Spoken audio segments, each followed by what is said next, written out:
প্রতি বছর আমাদের টার্গেট থাকে যে আমরা সরস্বতী মায়ের যে ব্যাপারগুলা সেটা ফুটিয়ে তোলার পাশাপাশি আমরা শিল্প সংস্কৃতিটাকে এগিয়ে নিব। আমরা প্রতি বছর কিছু ব্যতিক্রম ধর্মী করি, যেমন গত বছর আমাদের 64টা ল্যাঙ্গুয়েজ আছে। বাংলাদেশে যে আমরা 64টা ভাষা আছে এটা আমরা অনেকেই জানি না, সেটা নিয়ে আমরা করেছি।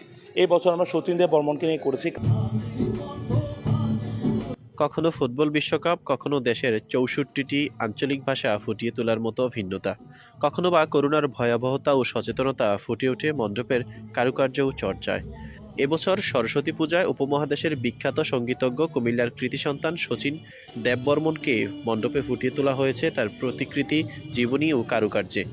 তার সাথে বিদ্রোহী কবি কাজী নজরুল ইসলাম, শচীন দেবের স্ত্রী মীরা দেব বর্মন, ছেলে সঙ্গীতশিল্পী রাহুল বর্মন এবং পুত্রবধূ আশা ভোসলের ছবি রয়েছে মান্না দে, মোহাম্মদ রাফি, লতা মঙ্গেশকরের ছবি।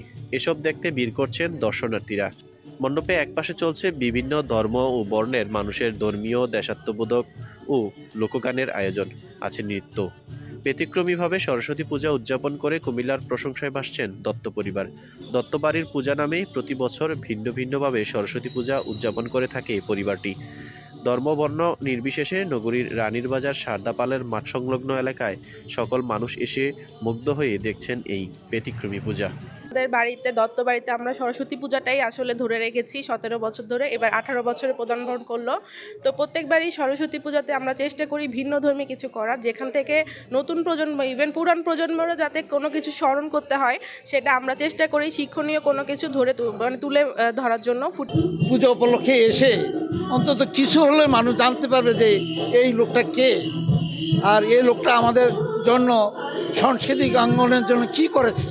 গত 19 বছর আমি রিটায়ারমেন্টে আসার সাথে সাথে তখন অত বড় পরিসরে ছিল না, অনেকেই এনকারেজ করতে আছে।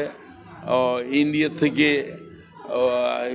আর্টিস্ট আসিয়া বিভিন্ন ইয়ে করে কারিগরি নকশা ইত্যাদি